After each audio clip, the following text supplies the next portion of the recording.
Dès que vous n'aurez plus rien à faire, vous retournerez sur le smartphone. Quel est le meilleur conseil que vous pouvez donner à une personne qui fume et qui aimerait tellement pouvoir arrêter ? J'ai un conseil qui a marché, il est très paradoxal, je vous préviens. Pour quelqu'un qui serait aventurier, par exemple, il aurait peut-être eu envie, justement, de Bien sûr. retenter l'expérience. Non, mais il y a énormément de gens qui le font. Il y a 300 000 personnes en France qui n'hésitent pas à reprendre de la cocaïne parce qu'ils ont vécu une expérience euphorisante, agréable, etc. Et qui se disent, je peux recommencer, je verrai bien. Vous voyez, des gens qui se font confiance ou qui exagèrent. Peut-être qu'ils ont trop confiance, mais ça existe. Il y a quand même beaucoup de personnes qui prennent de la cocaïne. Vous avez dit 300 000 en France. Oui. C'est énorme. Oui. Qu'est-ce que ces personnes devraient absolument connaître au sujet de la cocaïne ? Il y a plusieurs choses à savoir. C'est que ce qu'on ne sait pas, c'est avant de prendre de la cocaïne, on ne sait pas si on va devenir addict ou non. Est-ce que vous avez une idée du nombre de gens qui deviennent dépendants quand ils prennent de la cocaïne ? Sur 100 personnes j'imagine plus de 50% quand même. Eh bien non. En fait, il y a 12%. 12 à 15%, c'est-à-dire 85 personnes sur 100 qui arrivent à prendre de la cocaïne sans devenir addicts. C'est vrai ? Oui, parce que le mécanisme est beaucoup plus complexe que ce qu'on croit. Même si la cocaïne, chez ces gens-là, va libérer la dopamine et la noradrénaline, ils ne vont pas forcément devenir addicts. Okay. Et non seulement ils ne vont pas forcément, il n'y en a que certains qui vont le devenir. Et ceux qui vont le devenir, eh bien, ils le sont en général pour des raisons psychiques qui dépendent de leur développement personnel. C'est-à-dire que ces systèmes de monoamine dont je vous parlais, dopamine, noradrénaline, sérotonine, c'est une sorte de trépied. C'est-à-dire, vous avez 3 pieds, chacun contrôle les 2 autres. Okay. Donc, ce contrôle mutuel n'existe pas à la naissance. À la naissance, vous avez simplement les corps cellulaires qui sont là, et les terminaisons qui vont monter vers l'avant du cerveau vont se développer au fur et à mesure du développement de l'enfant. Okay. Et petit à petit, en fonction de l'environnement et en fonction de ce qui se passe par rapport à la famille, par rapport aux parents, par rapport aux frères et sœurs, ces systèmes vont se réguler les uns avec les autres. Et cette régulation, elle peut se faire parfaitement, moyennement, ou elle peut se faire très mal dans le cas de personnes qui ont des traumatismes, qui sont dans un milieu socio-économique difficile, etc. Et donc, c'est au moment de cette régulation qui est un peu fragile, la cocaïne, la morphine, l'amphétamine vont entraîner une dérégulation complète. Quand on a un mental assez faible. Assez faible, c'est pas le terme, mais fragile. Fragile. C'est plutôt. Oui. Il y a une vulnérabilité, ce qu'on appelle une vulnérabilité à la drogue. Et il y a des gens qui sont absolument pas vulnérables, mais on ne le sait pas avant. Mais non, oui. Mais d'autres qui sont très vulnérables et on le sait après. Alors, on dit que certaines drogues peuvent créer une dépendance instantanée. D'abord, est-ce que c'est vrai ça, dès la première prise, hein ? Et si oui, quelles sont les drogues qu'il ne faut absolument ne jamais toucher ? Il y a des produits qui sont dangereux en tant que tels. La MDMA, l'ecstasy. L'ecstasy, MDMA, c'est un produit qui est dangereux en tant que tel parce qu'on sait que ça va créer des désordres centraux avec des difficultés, enfin, on perd la régulation de l'hydratation, etc. Donc là, il peut y avoir des accidents, il y en a très peu, mais c'est dangereux en tant que tel. Bon, mais il y a d'autres produits qui sont extraordinairement addictifs. Alors, il y a les 2 produits les plus addictifs qui existent. Lesquels ? C'est le tabac, puisque 27% des fumeurs sont addicts. D'accord. Et le second, c'est le crack, c'est-à-dire la cocaïne fumée. Donc ces 2 produits sont des produits extrêmement addictifs. Ce qui ne veut pas dire que quand on en prend une fois, on va devenir addict, mais ce sont ceux qui vont donner le plus de facilité. Qu'est-ce qui rend le tabac et le crack aussi addictifs ? Quel est le point commun en fait entre les 2 ? Le point commun entre les 2, c'est leur effet sur le découplage des systèmes à noradrénaline et à sérotonine. Ce que fait le tabac, qui est très particulier, c'est qu'il y a dans le tabac, évidemment, de la nicotine, qui en elle-même, par elle-même, n'est pas un produit extrêmement addictif.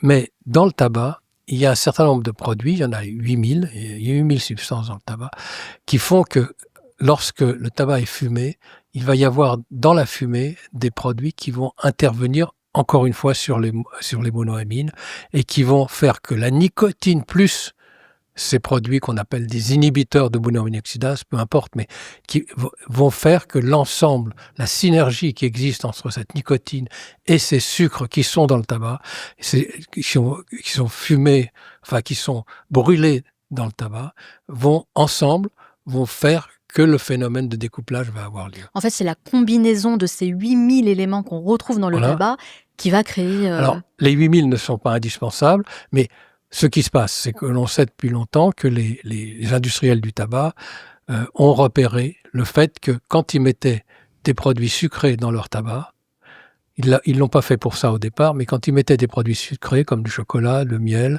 des produits de cet ordre-là, l'addiction arrivait plus rapidement. Ah d'accord. Et donc en fait, la seule chose que les industriels du tabac n'ont jamais voulu faire, c'est retirer le sucre du tabac. Ah oui, je savais pas du donc tout ça. Ils acceptent de faire baisser les taux de nicotine, etc. Ils discutent c'est un leurre. Mais quand ils font baisser le taux de nicotine, ça n'a pas tellement d'effet. Mais du moment qu'ils gardent le sucre, parce que toute la communication quand même autour du tabac est destinée sur la nicotine. Hein. On en parle tout le temps. Exactement. Ouais, c'est ce qu'on nous matraque en fait. Or, on sait que les fameuses chewing-gums à la nicotine sont des produits qui vont permettre d'augmenter le taux de nicotine, mais qu'au bout de 3 semaines, 84 à 90% des gens qui ont pris du chewing-gum à la nicotine rechutent. Au début, la nicotine va agir en synergie avec les produits que le fumeur a absorbés. D'accord. Mais au bout de 3 semaines, les produits que ce fumeur a absorbés disparaissent et la nicotine se retrouve toute seule. Et quand elle se retrouve toute seule, elle n'a plus les capacités qu'elle avait en présence des inhibiteurs de monoaminoxydase. Les chewing-gums à la nicotine, c'est du bullshit. Alors, c'est une forme de bullshit. Bon, il n'empêche que certains en prennent et arrêtent de fumer.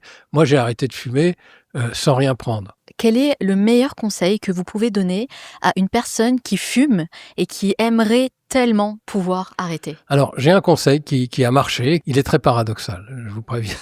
C'est simplement, il faut chaque jour changer de cigarette, changer de marque de cigarette. Ah. Parce que alors, le principe est le suivant, c'est parce que j'ai travaillé un peu avec les industriels du tabac que je me suis rendu compte de ça. Les industriels du tabac fabriquent des tabacs extraordinairement précis en fonction des marques.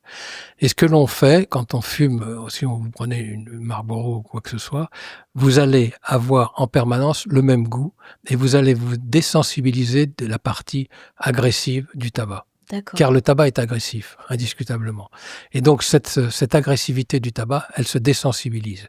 Si vous changez de cigarette chaque jour, à ce moment-là, sans diminuer votre consommation, vous allez prendre conscience de cette agressivité, de cette agression dans les bronches, etc. Et là, petit à petit, vous rendez compte que le tabac est mauvais. Donc là, on en prend conscience de cette agressivité. Exactement. Ça nous procure de l'émotion parce qu'en fait, ça peut nous dégoûter, exactement. nous décevoir, nous fatiguer même. Et là, on se dit non, c'est bon, stop, j'ai envie d'arrêter. Oui, ça n'a plus aucun intérêt, c'est puisque je n'ai plus de raison.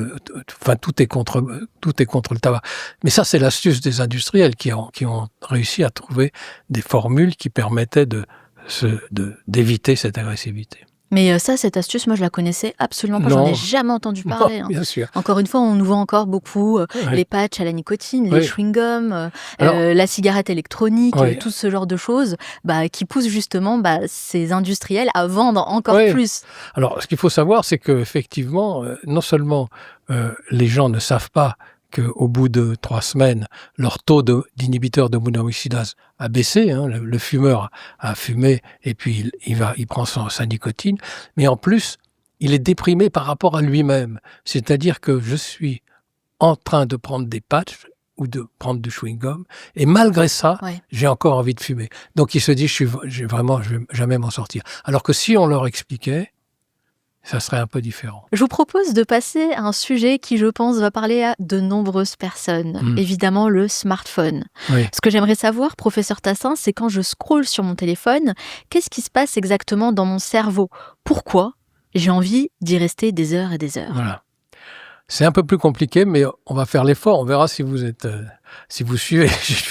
Je suis concentrée. D'accord. Il faut comprendre qu'il y a 2 modes de fonctionnement dans le système nerveux central, dans le cerveau. Un mode qu'on appelle analogique, c'est-à-dire un mode qui va très très vite. Vous avez des informations, c'est 16 images par seconde. Toutes les 60 millisecondes, vous avez une image qui passe. Et puis un autre mode auquel vous avez accès, qui est le mode qu'on appelle cognitif. C'est-à-dire, vous êtes capable de vous dire, tiens, il y a ça, il y a un stylo, il y a un smartphone, etc. Il y a quelque chose. D'accord. Donc ça prend du temps. Ça prend du temps qui, pour le cerveau, est extraordinairement long. C'est de l'ordre de 1/10 de seconde. Mais ça prend, pour le cerveau, qui fonctionne par fraction de 10 millisecondes, 100 millisecondes, c'est 10 fois plus. Bon.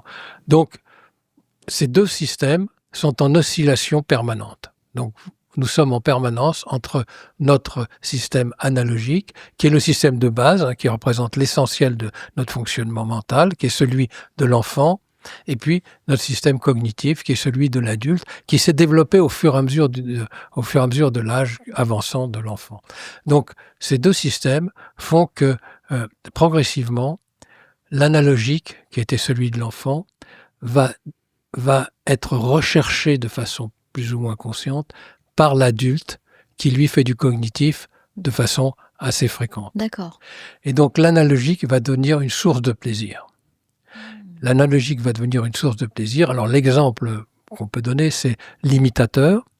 Un imitateur qui imite Jacques Chirac devant vous et qui vous fait rire, qui vous donne du plaisir. Pourquoi est-ce qu'il vous donne du plaisir? C'est parce qu'il vous renvoie dans votre analogique. Vous avez écouté Jacques Chirac, vous avez entendu ce qu'il disait, vous l'avez écouté de façon cognitive, vous écoutiez un peu son message, mais vous n'avez pas vraiment écouté de façon analogique ses intonations. Ce que fait l'imitateur, c'est qu'il va repérer ces intonations et il va vous les ressortir. Donc, il va vous renvoyer sur ce que vous avez entendu de façon analogique. D'accord. Et ça va vous donner du plaisir. Il va faire appel à ma mémoire. À votre mes mémoire, souvenirs. mais pas n'importe laquelle. La mémoire analogique, pas Oui, la mémoire oui. cognitive. Il va pas vous raconter ce que vous racontez Jacques Chirac. En fait, il va vous raconter Oui. une autre histoire. Oui. Mais surtout, il va le faire avec sa voix, avec l'intonation qu'il a. Et c'est ça ce qui vous fait rire. D'accord. Vous voyez, c'est ce retour vers l'analogique. Alors, l'enfant, il fait de l'analogique. Pourquoi? Parce qu'il n'a pas encore ces modulateurs, ces fameux modulateurs dont je vous parlais. Ces modulateurs n'ont pas encore atteint leur cible. Ils vont mettre un certain temps, suivant le type de modulation. Ils vont mettre un certain temps pour faire du cognitif. Donc, au début, l'enfant ne fait que de l'analogique. Quand vous lui racontez une histoire à un enfant, il va vous demander de la répéter. Pourquoi? Parce que vous allez le mettre en analogique. C'est son mode de pensée. Si vous faites une erreur dans votre histoire et que vous vous trompez, que vous partez dans une autre direction, il vous reprend et vous dit non, c'est pas ce que disait bon, il faut le reprendre. Ok. Et donc, son plaisir, c'est cette répétition analogique. Ok. Je vois totalement, oui. Quand vous êtes un adulte, vous êtes en cognitif. Vous faites du cognitif. Et là, ce qui vous intéresse, c'est que l'histoire soit nouvelle. C'est qu'elle vous renvoie dans votre analogique. Et si je vous répète 15 fois la même histoire en cognitif, vous me dites arrête, ça suffit, c'est insupportable. Donc le plaisir, le cognitif, c'est pas du plaisir. Pour avoir du plaisir, il faut retourner en analogique. Alors maintenant, qu'est-ce que fait le smartphone? fait le smartphone? Il vous envoie en analogique. Pourquoi? Parce qu'il change. Il change en permanence d'image. Il vous envoie sur une nouvelle image. Il vous oblige, d'une certaine façon, à aller en scroller, à aller d'une vidéo à une autre. Une vidéo à une autre, de telle façon que vous n'avez même plus l'idée de ce qui est en train de se passer. Et c'est ce retour en analogique qui va vous pousser à continuer à le faire. Mais vous n'êtes pas addict. On n'est pas addict. Vous n'êtes pas addict, sauf si vous êtes un fumeur, sauf si vous êtes alcoolodépendant, sauf si vous avez pris de l'amphétamine, sauf si vous avez pris des produits. Vous voyez, vous n'êtes pas à proprement parler addict, vous avez un certain plaisir qui vous renvoie vers cette analogie. Comment on appelle ça alors? Une dépendance? Une mauvaise habitude encore? C'est encore une mauvaise habitude. Si celui qui a l'habitude de faire du smartphone de cette façon-là, si vous l'emmenez faire du tennis, il va pas s'arrêter au milieu pour aller se faire un scrolling. C'est vrai.